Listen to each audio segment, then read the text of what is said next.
Behind every book of poetry is usually a poet, pleased to read from that book. My name is John FitzGerald, and this is First Cut, published in 2017 by Southward Editions and edited by Patrick Kavanagh in the Munster Literature Centre. This is number 3 in their New Irish Voices series. Lauraston. Who lives in Lauraston? The house in the park, on the Mardyke, behind old railings and hedging. Is it the park keeper, or a city father, or some professor emeritus? I must know who lives in Lauraston, who chose that eggshell pale blue, planted up the pots by the door, neglects to repair the chimney stack, savours the shade and seclusion from all who pass so close by. Who lives in Lauraston? I asked as I passed. We all need to know who have ever wondered at what we cannot see but imagine concretely. Who lives in Lauraston? A voice replied, but it was mine, answering me 30 years later. There are 2 poems about my mother in First Cut. One of them, Essential Trivia, is probably a bit harsh and a bit hard. This one, The May Altar, relates to a tradition whereby the garden around this house would provide the flowers for Kilmurray Church during the month of May. This was a tradition handed down by my grandmother to my mother, and she would bring us up into the church sometimes, into this silent, cavernous chapel in Kilmurray, which we would normally attend on the other side of the altar. And there was great excitement on our part around this freedom. The May Altar. The May Altar was her birthright and her own quiet apotheosis. Lilac, bluebell, columbine, a wild iris or two, if enough for the taking. Always small flurries of primroses for the side aisles, and apple blossom that could only have been afforded by old trees in an abundant orchard. Lichen-stemmed, pinking into bloom, like the shrill sermons we would preach into the scented air while she was busy in the sacristy, up on tiptoe, surprised by the reach and how easy it was to flourish our words.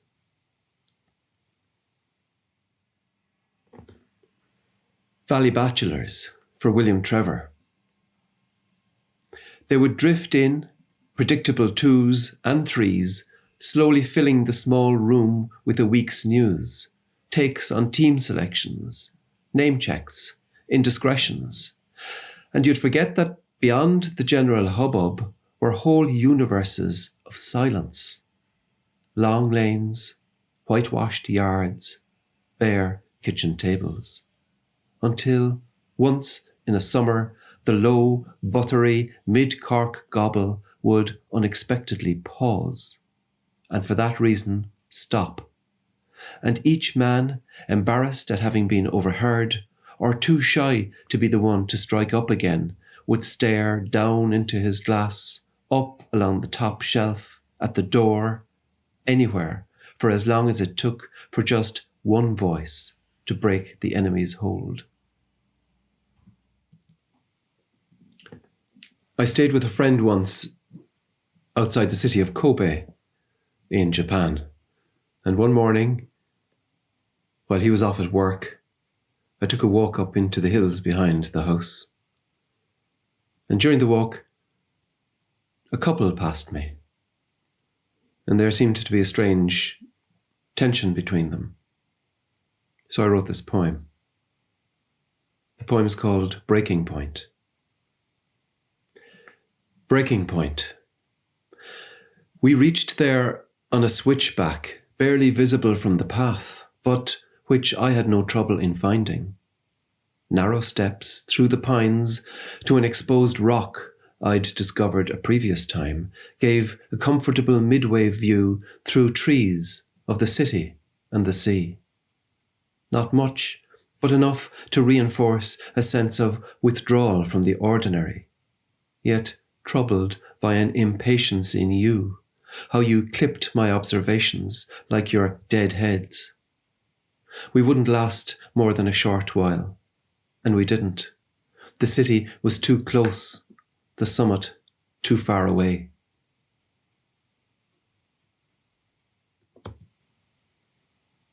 This is a poem about a repetitive dream I had between the time I met my daughter Irina for the first time in her orphanage in Eastern Russia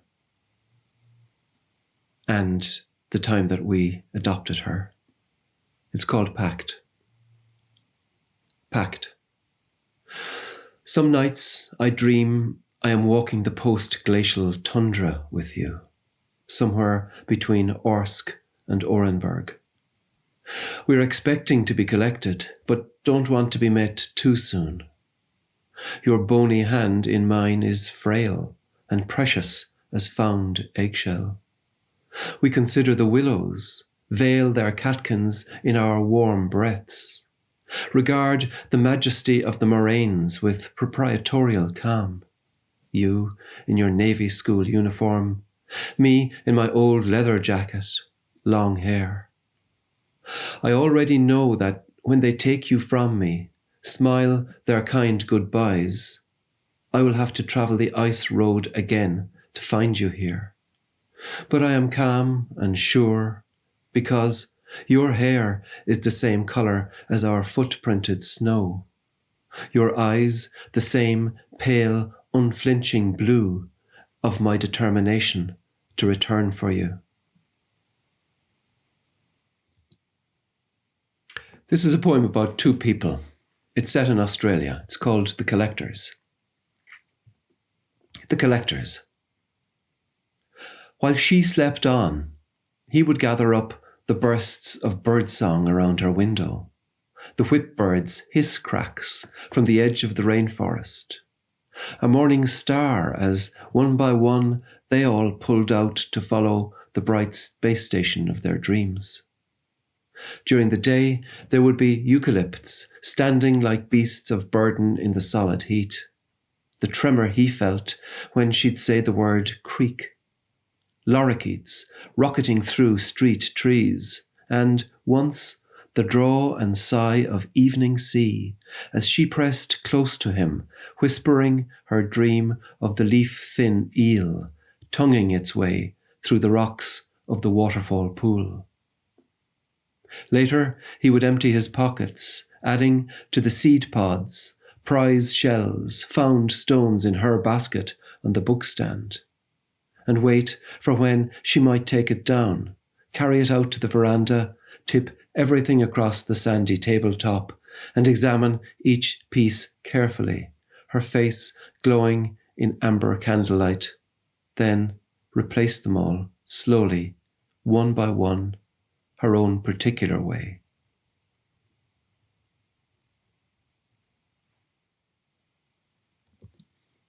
This is the title poem from First Cut. First Cut. Nothing more heroic for a boy than a working chainsaw.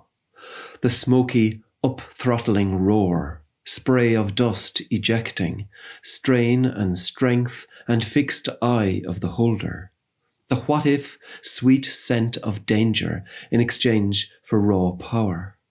It was like cutting into pure fear to sunder it in two, then smaller bits so that it could never grow in the same place again. And when he would refill the empty tank straight from the petrol can, you would stand, your ears resounding a distant growl, and watch that old riddle of capacity and bore play out, as if this was what you had waited all day for. The glup, glup, glup become pour.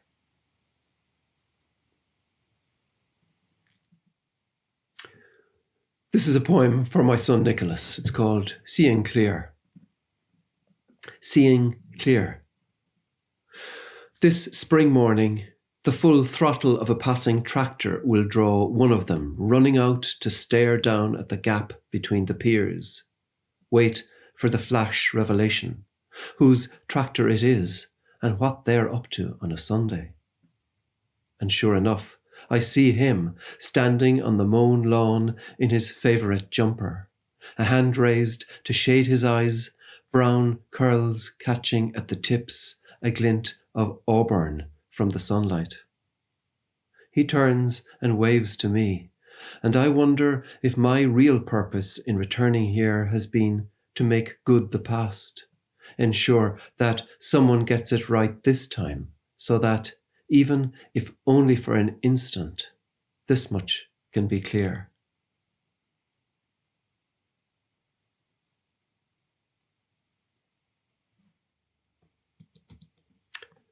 This is a poem about being at a Buddha temple in Shanghai in China very early one morning with a photographer. It's called At the Jade Temple, and there are two parts. At the Jade Temple, 1. Even now, I still can't tell if you knew what to expect that hot July morning when we visited the Jade Temple. Your composure unsettled me, like something learned or someone inured to nonsense of the sort that takes and turns vacant minds against those who can't accept their tenets. Anyway, in the press, you fell behind while I was torn and thrown like the joss paper that fed the courtyard furnace flames. I sought each Buddha in every chamber as you quartered and composed your frames out in the courtyard, circling the fire that burned my words of devotion and desire. 2. Yet the images that persist are not those you recorded. Cauterized beggar wounds, a young monk reading the paper as his civilian on earth collected petitions with cash, scale jade Buddhas for sale, and ghost money available everywhere, just as the traders had turned the temple into a frenzied, chaotic bazaar. Profit seemed altogether too obvious. But then, maybe that was the score, that whatever you gain in this life is not a cause for guilt, just some more to give to those who choose to barter for our time in the here ever after.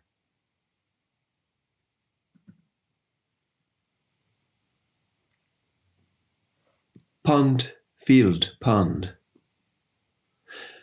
Meanwhile, surely there must be something to say for the pond, field, pond. A round, discarded shield sitting in a fringe of reeds. Bypassed by heron and swan, visited only by the occasional mallard or teal. It's shallow, but never runs dry. It is there always, but never at the centre or the end of anything. Not worth the bother of rod or sail or makeshift raft or the attention of the amateur naturalist.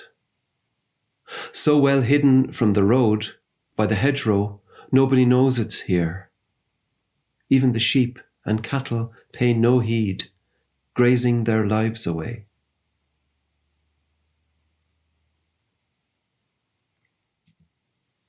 For a while, not that long ago, we kept hens, and I found them endlessly interesting and inspiring. This is one of my hen poems called Post-Socratic Disorder. Post-Socratic Disorder. Nothing examines a thing like a hen. The pigtail post that Nicholas forgot to decoop becomes the main attraction, Exhibit 1. Their sidelong strut undoing as 2, 4, all lunge in to eyeball every inch from every angle, puppet heads flirting out and back, flushed wattles wobbling at each novel point of view. Micromanagers, detail sweaters, two-timing scrutiny with surprise, fastidious fact-checkers wanting to be sure of no defects, to the life worth living.